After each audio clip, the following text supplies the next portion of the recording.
It is time to review the fourth album from Chapel of Disease. This band has changed styles a lot over the years, so what does album number 4 have in store?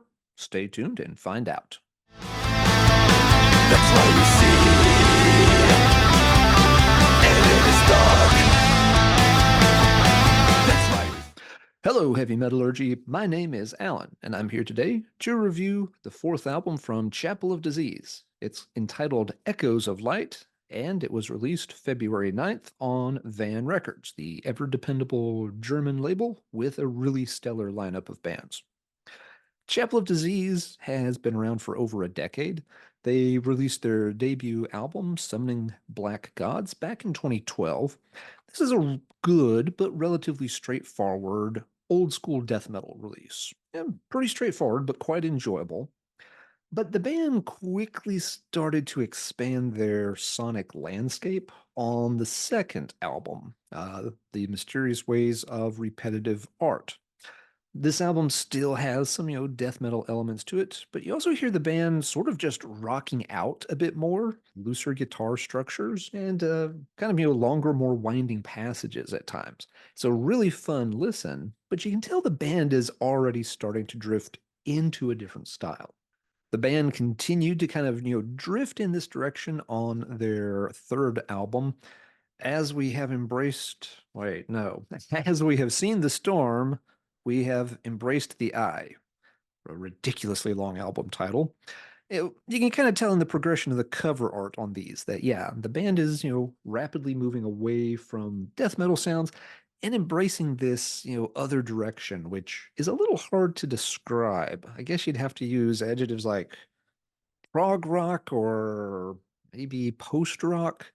It's not progressive in an overly technical sense or, a complex time signature rhythm pattern sense.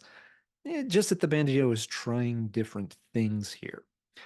The pattern very much continues with Echoes of Light. Once again, the cover art is actually kind of similar to album 3, so you get a sense right away that it's going to be in a similar style. If anything, the band has moved even further afield from their origins. Besides the vocals, there's really nothing resembling death metal left on this album. And even the harsh vocals aren't present on every song. We'll get back to that in a couple of minutes. So, what do we have here? Well, the album's 42 minutes, 6 tracks.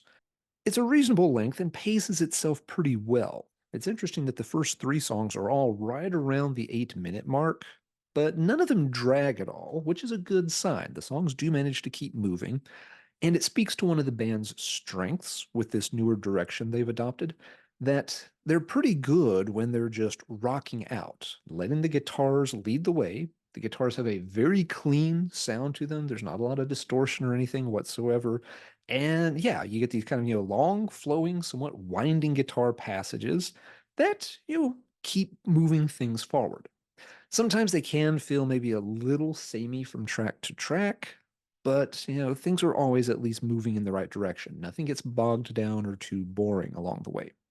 The opening track, Echoes of Light, is okay. It kind of goes through several different little sections and changes, so it feels like it takes the song a long time to kind of find its groove. It's not really a problem, it's just not one of the stronger tracks on the album. The second track, A Death Though No Loss, is much tighter. This one has kind of a quicker pace to it. So again, it's got metal elements to it, just not death metal elements. The song moves at a nice quick clip, finds its feet very quickly, and sounds quite good. Now I've been craving death, yet life sticks on me. Right, it's track number 3, Shallow Nights, where the band goes in yet another direction, drifting even further afield from their heavy metal roots. This is a slower, more somber track, and it features a lot of cleanly sung vocals. The clean vocals are effective at helping generate the atmosphere that the song wants to deliver. Again, this is meant to be sort of a quiet, somber, more introspective, and even sad sounding song. That said, I won't say that they really nail the clean vocals. They maybe, might be an area they need to work on a little bit more. This is kind of their first foray into using a lot of cleaner vocals across this album. So they get the job done, but it's not a standout vocal performance either.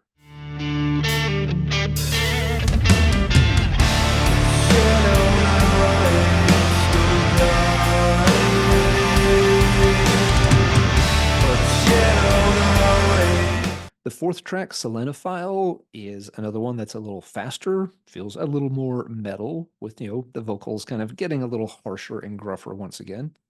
And so, yeah, we kind of have this back and forth pattern across some of the songs. Personal favorite is the closer, An Ode to the Conqueror.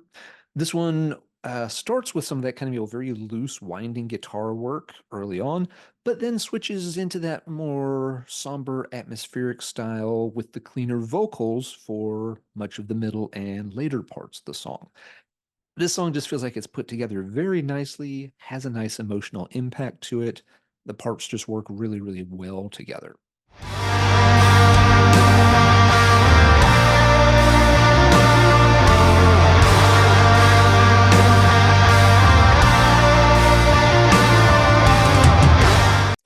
And so that is Echoes of Light in a nutshell. Again, the album's a decent length that, if anything, it actually feels slightly short at 42 minutes, which is a good sign that the album did not drag or overstay its welcome. I think there's a big question about, who this album is really meant for. It's not going to appeal to fans who really wanted them to go back to their death metal roots. And sorry, but no, this is certainly not a death metal album. And as I mentioned before, it's a little hard to pin down what this album is. I think it's very easy to start dropping adjectives like, post rock and such as that. Personally, those are not styles I'm familiar enough with to say that, yeah, it really sounds exactly like this band or that band, or it falls into this micro genre. I'm not really sure the best place to put it amongst those kind of styles. One comparison that came to me as I've been playing this album over and over is that, at least for the quieter songs with the clean vocals, they do remind me of Catatonia after they, gave up the, heavier death metal growls and went strictly with the cleaner vocals. You heard a little bit of that, on a song or two back on Brave Murder Day, and then, of course, their more recent catalog. So, something in the Catatonia vein, you're at least in the right ballpark here. The album might also appeal to fans of things like, late 90s In Flames or Dark Tranquillity, once Dark Tranquillity was like on Century Media. Um, Maybe it might be a bit of a stretch. It's a little hard to pin down because, again, the band has had kind of an unusual trajectory. Their career path reminds me a little bit of a band like Horrendous, where both bands started off, with a very solid, just old school death metal, sort of worshiping album, but they both quickly started drifting into, other styles and incorporating other influences into their music. What the future holds for Chapel of Disease is kind of up in the air at this point. Something I noticed was that this album was actually recorded in late 2022 into early 2023, but it didn't get released until February 2024. So it sat on the shelf for about a year. And I think, from looking into it a little bit, the issue is that all but one band member quit the band after the recording of this album. So I'm guessing there was some time that went by while they're trying to, maybe the sole remaining members trying to build a new lineup. I don't know the details of why so many members left. I have heard that it did not have anything to do with the musical direction of the project, so there must have been other factors at play. But yeah, at the current time, there's only one member still standing. Eh, Can they recruit a new lineup to build around? Perhaps, I don't know. It might be time just to start afresh with this project. I mean, the name Chapel of Disease is a great name for a death metal band. I don't know if it's the best name to try to brand a band that obviously wants to go more into, like, a post rock and almost slightly gothic tinged kind of direction. It it might do the band well just to, start over with a new name, a new lineup, and commit fully to this direction and just kind of cut ties, with their death metal beginnings. They can, that's up to them. They can certainly keep the name if they want to.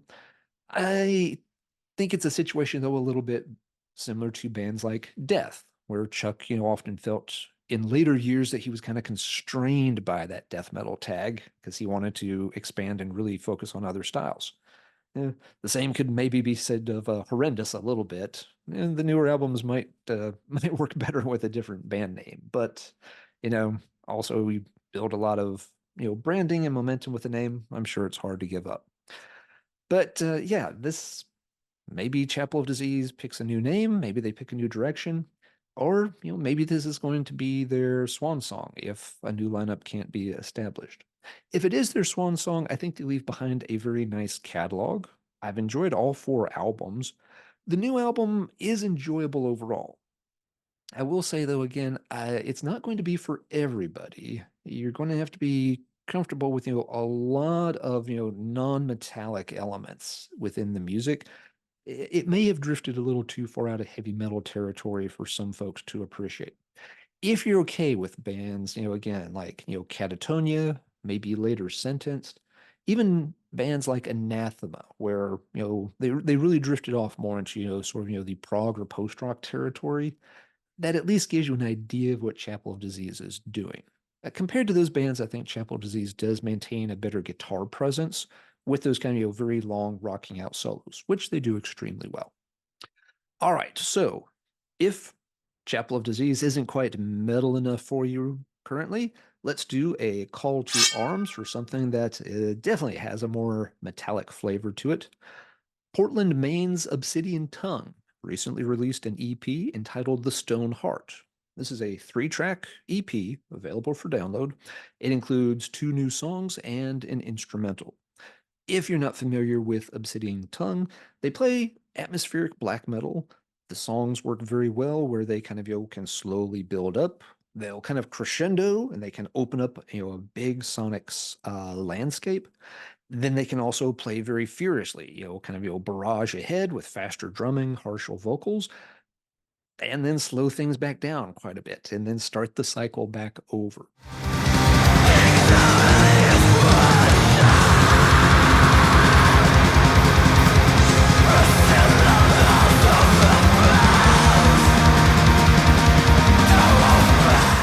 I've enjoyed most of the band's catalog.